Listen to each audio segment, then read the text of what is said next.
NCERT class 11 biology course हम पढ़ रहे हैं और हम chapter 8 cell the unit of life discuss कर रहे हैं। आज हम दो टॉपिक्स डिस्कस करेंगे, राइबोसोम्स और साइटोस्केलेटन।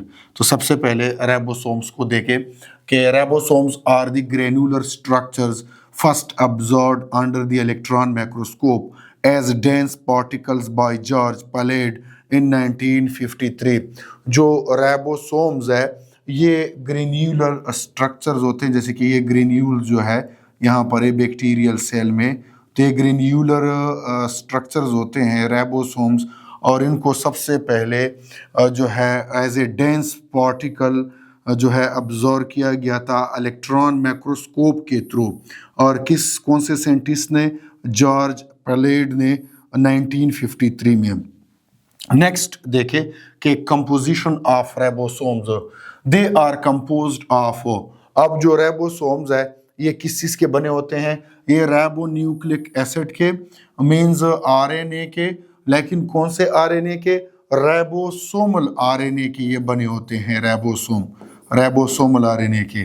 और दूसरे ये प्रोटीन्स के बने होते हैं। तो राइबोसोम जो है ये राइबोसोमल आरएनए और प्रोटीन के बने होते हैं। They are not surrounded by any membrane, ribosome जो है इसको किसी भी मेम्ब्रेन ने सराउंड नहीं किया होता, बल्कि ये नॉन मेम्ब्रेन बाउंडेड होते हैं। ये ऐसे ऑर्गेनेल्स होते हैं सेल में जो ग्रेन्यूलर होते हैं और नॉन मेम्ब्रेन बाउंडेड होते हैं और बड़ी तादाद में होते हैं सेल में। Eukaryotic ribosomes and prokaryotic ribosomes, अब यहाँ पर थोड़ा बहुत कंपैरिजन है यूकैरियोटिक राइबोसोम का और प्रोकैरियोटिक राइबोसोम का। The eukaryotic ribosomes are ATS। जो यूकैरियोटिक राइबोसोम है, जो जैसे कि यहाँ पर जो राइबोसोम इस एनिमल सेल में है, तो ये राइबोसोम जो है ये क्या है? ये ATS है। while the prokaryotic ribosomes are 70S। जो प्रोकैरियोटिक राइबोसोम है, जैसे कि यहाँ पर ये राइबोसोम बैक्टीरियल सेल में है, प्रोकैरियोटिक सेल में है, तो ये राइबोसोम 70S के होते हैं। तो यूकैरियोटिक राइबोसोम 80S के होते हैं, प्रोकैरियोटिक राइबोसोम जो है 70S के होते हैं। ये पिछले लेक्चर्स में भी मैं बार बार ये चीज समझा चुका हूँ। अब सब यूनिट्स ऑफ ईच राइबोसोम, अब हम जो है यूकैरियोटिक राइबोसोम के सब यूनिट को देखेंगे और प्रोकैरियोटिक राइबोसोम के सब यूनिट को भी देखेंगे। ईच राइबोसोम हैज 2 सब यूनिट। जो राइबोसोम है, हर राइबोसोम जो है 2 सब यूनिट पर मुश्तमिल है। एक इसका लार्ज सब यूनिट होता है, देखिए ये इसका क्या है, राइबोसोम का लार्ज सब यूनिट है, और फिर दूसरा स्मॉलर सब यूनिट, ये जो है ये smaller subunit of the ribosome है। The 2 subunit of ATS ribosome are 60S and 40S। अब इकट्ठे अगर इनको देखे तो ये ATS होता है, लेकिन अगर सेपरेटली देखे तो ये जो लार्जर सब यूनिट है, अगर इसको अलग हम देखें तो ये 60S होगा और ये जो होगा ये 40S होगा, स्मॉलर सब यूनिट 40S होगा।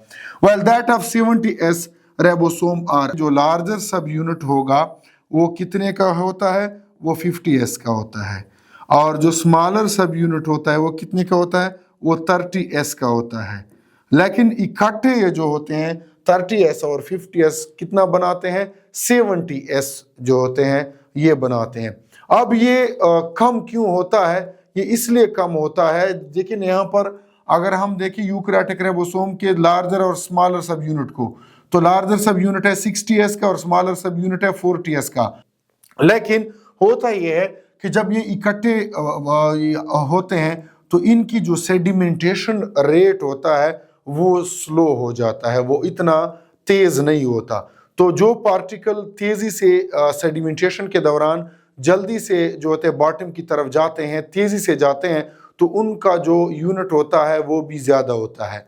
तो ये जो लार्जर सब यूनिट है और स्मॉलर सब यूनिट है ये अलग-अलग थोड़ा ज्यादा स्पीड के साथ बैठते हैं, लेकिन अगर हम इनको इकट्ठे जो है अगर ये इकट्ठे हों तो इनका सेडिमेंटेशन जो होता है थोड़ा सा स्लो होता है। इस वजह से इनका जो सेडिमेंटेशन यूनिट फिर होता है इकट्ठे वो ATS होता है। और सेम इसी तरह जो प्रोकैरियोटिक राइबोसोम इसका लार्जर सब यूनिट 50S होता है और स्मॉलर 30S होता है। लेकिन अगर ये लार्जर और स्मॉलर सब यूनिट इकट्ठे हैं तो इनका सेडिमेंटेशन रेट क्या हो जाता है? कम हो जाता है, क्योंकि इकट्ठे फिर ये स्लो नीचे की तरफ जाते हैं कंपैरेटिवली, इस वजह से फिर ये 70s बनाते हैं। नेक्स्ट देखें कि स्वेडबर्ग्स यूनिट, हियर एस जो होता है ये जो है डिराइव किया गया किससे, स्वेडबर्ग्स यूनिट से एस डिराइव किया गया है। जैसे कि हम कह रहे हैं कि 80s 70s, तो जो ये एस है ये कहाँ से डिराइव किया गया है, स्वेडबर्ग्स यूनिट से। Stand for the sedimentation coefficient, अब ये स्वेडबर्ग जो है कोफिशिएंट जो है ये क्या चीज़ है, या स्वेडबर्ग जो है यूनिट ये क्या चीज़ है, यहाँ पर ये बहुत ही ज़्यादा इम्पॉर्टेंट है और समझने की यहाँ पर कोशिश करें कि जो स्वेडबर्ग कोफिशिएंट है ये असल में जो सेंट्रीफ्यूगेशन प्रोसेस होता है, तो सेंट्रीफ्यूगेशन प्रोसेस के दौरान जब हम कोई मिक्सचर होता है और ये सेंट्रीफ्यूज में रखते हैं और इसका सेंट्रीफ्यूगेशन करते हैं, तो फिर ये जो स्वेडबर्ग कोफिशिएंट होता है ये असल में रेट होता है सेडिमेंटेशन का।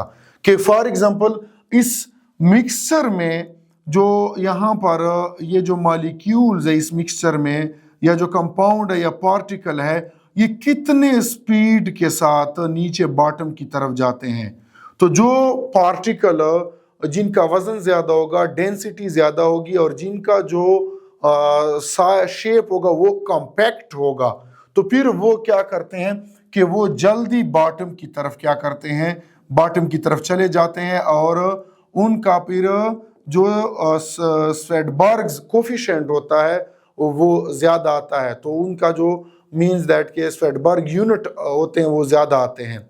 अब जो पार्टिकल यहाँ पर होते हैं फॉर एग्जांपल इस ट्यूब में, और अगर इन पार्टिकल का इस मिक्सचर में जो पार्टिकल्स है मॉलिक्यूल्स है, अगर इनका वजन क्या है, कम है, डेंसिटी कम है, और इनका शेप भी कॉम्पैक्ट नहीं है, तो फिर ये क्या करते हैं, ये स्लोली जो होते हैं वो नीचे की तरफ जाते हैं, बॉटम की तरफ कंपैरेटिवली स्लोली जाते हैं, और इस वजह से इनका जो स्वेडबर्ग कोफिशिएंट है या स्वेडबर्ग्स यूनिट है वो कम होते हैं। तो ये इस सूरत हाल है सारी। It is indirectly measure of the density and size, ये जो सारा कॉन्सेप्ट मैंने समझाया है उसकी बात हो रही है। नेक्स्ट देखे कि ये तो था राइबोसोम के हवाले से। अब हम थोड़ा बहुत साइटोस्केलेटन को देख लेते हैं। साइटोस्केलेटन नाम से जाहिर है कि cyto means cell, skeleton means ढांचा, कि सेल के अंदर जो ढांचा होता है, जिस तरह हमारे जिस्म में बोन्स और जो कार्टिलेज और टेंडन लिगामेंट स्केलेटन बनाते हैं हमारा, तो इसी तरह जो हमारा हर सेल है उसके अंदर भी स्केलेटन होता है जिसको हम साइटोस्केलेटन कहते हैं। An elaborate network of filamentous proteinaceous structures consisting of macrotubules, macrofilaments and intermediate filaments are present in the cytoplasm. अब ये पूरा बड़ा नेटवर्क होता है सेल के साइटोप्लाज्म में। किस चीज का नेटवर्क होता है, सबसे पहले ये देखे, ये है मैक्रोट्यूब्यूल्स, दीज आर दी मैक्रोट्यूब्यूल्स, ये मैक्रोट्यूब्यूल्स है सेल में। इसी तरह दूसरे नंबर पर फिर क्या है कि ये जो है इंटरमीडिएट फिलामेंट है, these are the intermediate filament.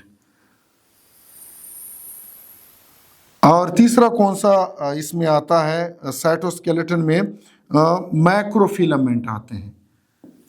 तो इनके नाम से ही जाहिर है कि जो मैक्रोफिलामेंट है ये साइज में इनका डायमीटर बहुत ही छोटा होता है मैक्रोफिलामेंट का। और अगर हम इसकी बात करें ये जो इंटरमीडिएट फिलामेंट है इनका डायमीटर दरमियाना होता है, और जो मैक्रोट्यूब्यूल होते हैं इनका डायमीटर मैक्रोफिलामेंट और इंटरमीडिएट फिलामेंट के मुकाबले में इनका डायमीटर ज्यादा होता है, इनकी मोटाई ज्यादा होती है। They are collectively referred as cytoskeleton. अब ये जो इंटरमीडिएट फिलामेंट है, मैक्रोफिलामेंट है और जो मैक्रोट्यूब्यूल्स है, ये इकट्ठे क्या बनाते हैं, सेल में नेटवर्क बनाते हैं जिसको हम क्या कहते हैं, साइटोस्केलेटन कहते हैं। अब इनका फंक्शन क्या है, रोल और फंक्शंस ऑफ साइटोस्केलेटन, इनका सेल में रोल क्या है, इनका फंक्शन क्या है।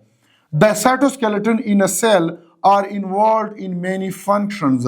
अब ये बहुत सारे फंक्शंस परफॉर्म करते हैं। कैसे कि मैकेनिकल सपोर्ट, ये सेल को मैकेनिकल सपोर्ट देते हैं, सेल को मोटिलिटी में हेल्प करते हैं, maintenance of the shape of the cell, ये सेल के शेप को मेंटेन रखते हैं। सो ये था आज राइबोसोम और साइटोस्केलेटन के हवाले से। मिलते हैं नेक्स्ट लेक्चर में, तब तक अपना ख्याल रखिएगा। शुक्रिया।